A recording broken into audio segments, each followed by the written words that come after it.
Hey, welcome to the video. My name is Christopher Buell and I do non-emergency transportation sales. In today's video, we're going to be discussing how to come up with pricing. This was actually brought up to me by a viewer, left a message on the YouTube channel. How much do you charge for transports in the city and how much do you charge on long distances? And I said, well, it's a little hard to say without knowing what services you provide and where you're located, but you can easily call companies in the area and ask what they charge as a starting point. He said, thank you. It's a non-emergency medical transportation service. So we're going to sort of break this down. What I meant by what are the services that you provide? Is it wheelchair? Is it stretcher? Is it ambulatory? Is it, all three? Is it something else? I mean, so that's what I mean by we need to know exactly what the services are.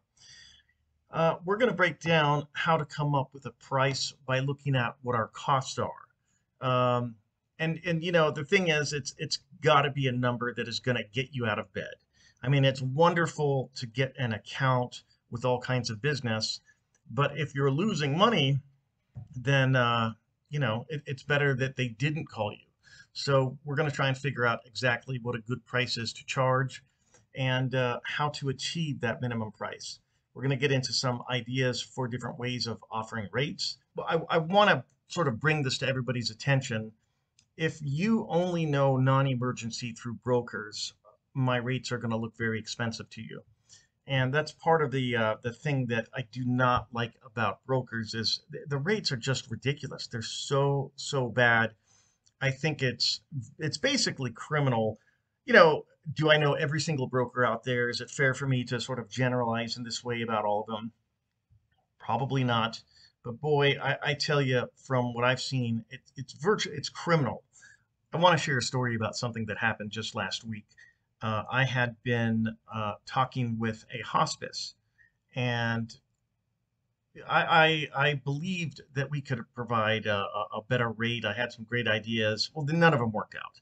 And the truth of the matter is, our rates were not very competitive. It was just one of these things that, we all sat down together and had a meeting. My client, this particular hospice, after the meeting, I had said to my client, we're not going to get that business. I mean, were we competitive in the sense that our prices more or less matched the other five other service providers? Yeah, I mean, it was in the ballpark.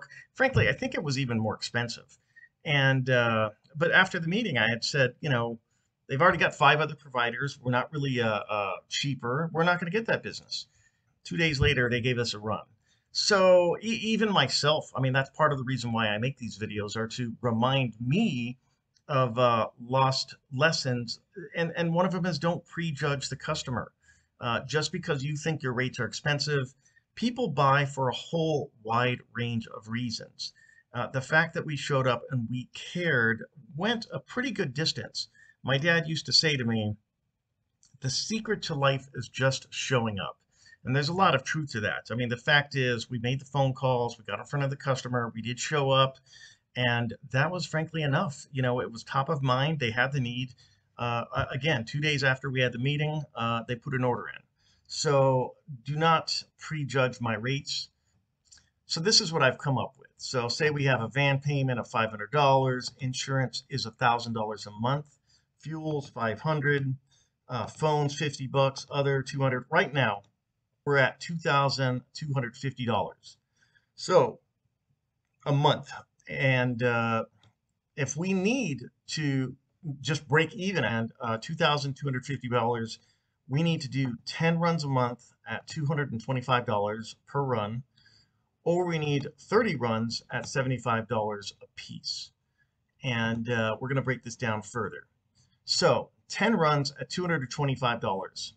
This can be achieved quite easily with a stretcher. However, costs probably will go up if you have to pay a second driver, but I'm going to address that later. And it can also be achieved with longer transports. When I had my business, the average run was about $75. And most trips are going to be 5 miles or less. So you figure a $25 pickup, $2.25 a mile. That's going to be $50 in pickup fees and essentially $25 in mileage fees. How else can this be achieved? So you can break it up between stretcher runs, long distance runs, and local runs.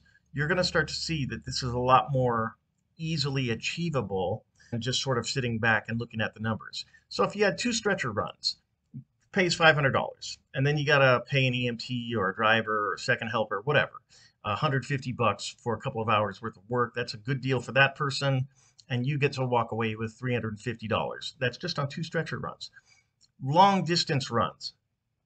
And again, we're going to use a $25 pickup, $225 a mile. You only need about 4 of those, and that'll get you another $900. That's quite easy to do. 350 plus the 900, we're already at 1250. Now we need our last $1,000 to break even. In order to get that last $1,000, we need 13.333 trips at an average rate of $75. So that's 6.5 round trip runs. So 6.5 times 2 times 75, that brings us up, pretty close to our $1,000 that we needed. That's a total of 2 stretcher runs, 4 long distance, 13 locals. That's 19 trips. How many trips can you do in a day?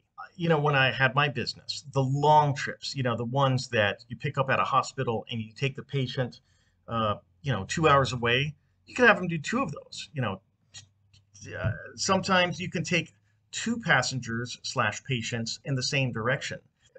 I would let both hospitals know, listen, I've got a driver, that can be there at this particular time, but please be advised, there's going to be another patient. We're going in the same direction. We're going to drop. They never cared. They didn't care. They need those people to get out of that hospital so they can, get that room for someone else. I mean, they're losing money by having this person there. I've never once had them care. In fact, I even had a customer, a very good customer, that they gave me patients left and right on these long distance trips, and I would load them up in my whatever vehicle I had. I double billed essentially is what I'm saying. When you're looking at hundreds of trips, it was just an impossibility for us to separate it out. The customer didn't care. So again, does that happen on your first run? No. But after you build up a relationship, things like that are going to happen. The short trips, you get 4 trips done by noon, and that's not, a broker essentially will have, I don't know, a dozen trips before noon that they give you. I mean, none of them pay well, but you start looking at what we're doing. Doing 4 trips before noon is not exactly like you're sweating hard. That's pretty easy. Again, we were talking about 19 trips that we need in order to break even. You could see how you could do this by the middle of the month quite easily. Okay, how else could this be achieved? In my last video, I had talked about other ideas. Again, just to help the small business owner out, the guy with the one van. I had all these crazy ideas about, things that you can do with the van. And one of them that I didn't bring up that I thought was interesting, so I'm throwing it in this one, is doing funerals. The dead need to be moved as much as the alive, and those typically pay about $75 a transport. So that's one idea. Another idea that you can do, let me get into some of the ideas for rates. Again, you got to know exactly what your product is. Are you doing ambulatory? Are you doing wheelchair? Are you doing gurney? Are you doing one and not the other? Are you doing all 3? You gotta know what you're doing first, obviously. But the second thing you can do is you can call the competition and ask them. Some charge by the mile with a pickup fee. That is my preferred method. I think that makes the most sense. But a lot of them offer something like, the first 5 miles, we're going to do it for this rate. And then, between 5 and 10 miles, it's going to be another rate. And that's primarily for brokers. I don't like that, but, it doesn't really matter what I like. It matters what the customer likes. So on point number 2, you can go ask potential clients, what are you being charged? And would they be interested in a flat rate? Again, something like the first 5 miles, we're going to charge you X amount of dollars. Uh, I wanted to point something out that when I was in Arizona, you see this black line, this black box that I've got around at the city. Essentially, we had a flat rate for our clients where we offered it was like $75, and it didn't matter if it was a wheelchair, didn't matter if it was a stretcher, and if, as long as it was inside of this particular box, the customer knew what they were going to be paying. Again, it doesn't work for every last customer, but it worked for a lot of them. So it's just another idea about what to charge. Again, I kind of go back to this thing that it's got to be a number that gets you out of bed. You don't want to shoot yourself in the foot by being the price leader. I was never the price leader. Again, I mean, I always say, I don't, I'm not the king of non-emergency. There's people that have thousands of vans. My company's had like 8, 9 vans, but I was profitable and I had a good business, so I'm looking to share that. Any rate, all you guys looking at my videos, the best place to reach me is on my Facebook page.